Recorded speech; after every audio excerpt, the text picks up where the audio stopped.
Pádraig Brennan is an independent filmmaker from Carlow. He's directed both narrative features and documentaries, and he's joining us now to talk about his latest documentary project, DogNapped. Pádraig, good morning. How's it going? I understand it's all about the rise of dog theft and the impact that it has on families. Where was the motivation for you to create this piece? Where did that come from? So just before COVID, I had started hearing stories of people's properties being marked and then animals and other things going missing after these marks were placed on fences and stuff like that. And my own house where I was living at the time actually had chalk marks on the fence. And we had two dogs at the time, two large breeds. And it got me thinking, I wonder, like, is this just coincidence or is it happening across the board? And then, as we know, during COVID, everyone started buying puppies. You know, they were at home, they were bored.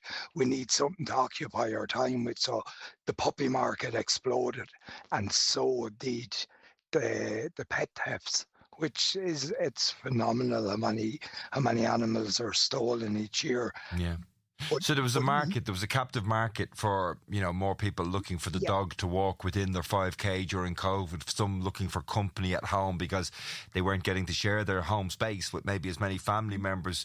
We all heard those stories of the markings that were going on fences at the time. Pádraig, the 3 pieces of chalk mark that you saw on your own fence, did it ever lead, do you know, on an attempt to have your own dogs taken? I washed it off the fence straight away. Now, to be honest with you, the 2 dogs I have, you'd be a brave person to come in across the fence at them. They're 2 big bull breeds, rehomed and rescued dogs, so they're very friendly. But to look at them, you'd be like, no, I'm not chancing that.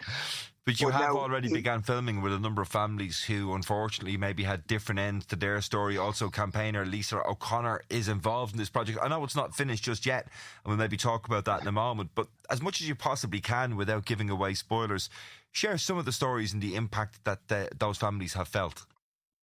Yeah, I'll give you one example. A family down in Kerry had a little Chihuahua, King Tut. And this little dog used to go everywhere with its owner. She was a nurse down there. And the dog was as well known as Micheál Martin or any of the politicians that are down in that part of the world, the Healy Rays and that. But she came home.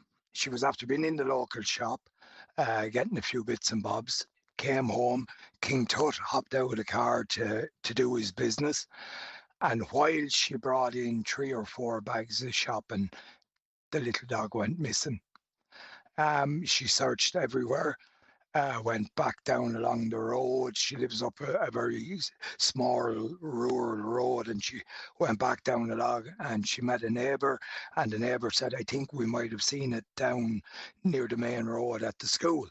Now, it turns out another neighbour told her afterwards that a Jeep braked in front of her when they saw the dog, and on CCTV footage from a local house, they saw the dog being picked up. Yeah, so they know it was dog-napped and didn't just wander off. Yeah. But the gas thing is, every family we've spoken to, the pet has disappeared in a matter of seconds. Like another family in Dublin, the dog was taken in the park. The owner was walking 2 dogs, 2 little Scotties, and one was on the lead and the other was just sniffing around. He turned around to feed the ducks in the pond, threw out a little bit of bread, turned back. The dog was gone. There's security on the park where the dog went missing. They didn't see the dog leaving. They searched everywhere. Again, just vanished. Yeah. Was it during your research for this project, DogNapped, Pádraig, was it purely an Irish phenomenon during COVID? Because of course, COVID was global. No, it's not. It's not a phenomenon that's just here in Ireland. It's widespread. It even goes on across the pond in America. It's happening all across England. And it's funny, a lot of the dogs that were taken here in Ireland ended up in England or on the continent, on Europe. European side, you know. But it's funny. A lot of these dogs, people, like there is one story about a dog that was taken from Galway and it was found, but that dog was neutered and it Right. was found in a very, very bad state. And it's Presumably because it was neuters, it was of a lot less value to whoever it was that had taken it.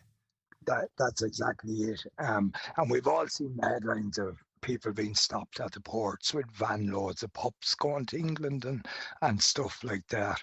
Tell me about Lisa But O'Connor's involvement. I know she's a very important campaigner in this area. Lisa is pushing forward to get legislation changed. See, at the minute, if your pet is stolen, it's the same as if your garden gnome was taken out of your front garden, or if someone took your TV. It's a piece of property. It's not a family pet. It's not a family member, Yeah. and they don't take the emotional damage that goes into losing a pet. And Lisa is pushing that now. Lisa has been in front of the petitions committee, putting the case forward.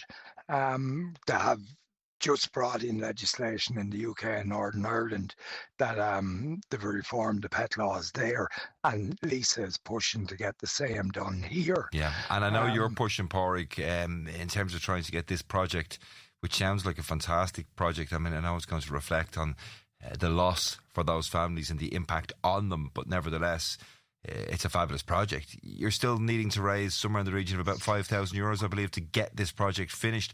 What avenues have you been down to try and find that funding?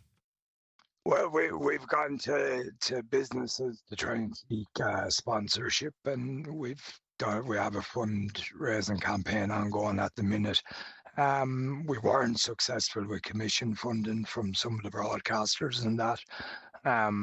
So we're trying to raise a couple of grand now to get across to the UK to talk to Daniel Allen over there. He was pretty paramount in getting the legislation pushed forward. And just to get his views on it. Now, he's active here in Ireland at the minute as well. And he's helping Lisa and that push stuff forward. So I think it's very important we get to talk to him about his journey in the UK and how it's benefited pet owners there, and how having this legislation pushed through here can help everyone as well, you know. And Pádraig, if people are listening, maybe they were affected by this themselves. Maybe, like you, they saw the chalk marks on the fence or the gatepost without actually ever losing the animal. Maybe they're just generally animal lovers and would love to see this story told. Is there a way, a mechanism by which they can reach out and help support with funding? Yeah, so we're on funded.ie or GoFundMe.com. Sorry, GoFundMe.com. DogNapped needs your help to finish it is the campaign. Okay. If they can't find it, just reach out to me. I'm all over social media. You'll find me Pádraig Brennan or Bren Enterprises on social media, and you can contact us there, and we'll give you the links to all the donation page, and that. But just even a simple thing to help Lisa and the campaign as well, it'd be great to get onto your local TDs and just, ask them what's Well, happening. maybe we'll get a chance to speak to Lisa separately about the campaign, as well as the TV or film project for the documentary itself. DogNapped is the working title. I'm sure it will be when it's completed. Pádraig, I'm sure and hope and wish that funding will be forthcoming through whatever mechanism, because I think it's a fabulous project and one full of stories worth telling. But for now, Pádraig Brennan, independent filmmaker from Carlow, thank you very much for joining us on the KCLR Daily. DogNapped, and that's where you need to check it out on the various different donation pages. Thanks, Pádraig. The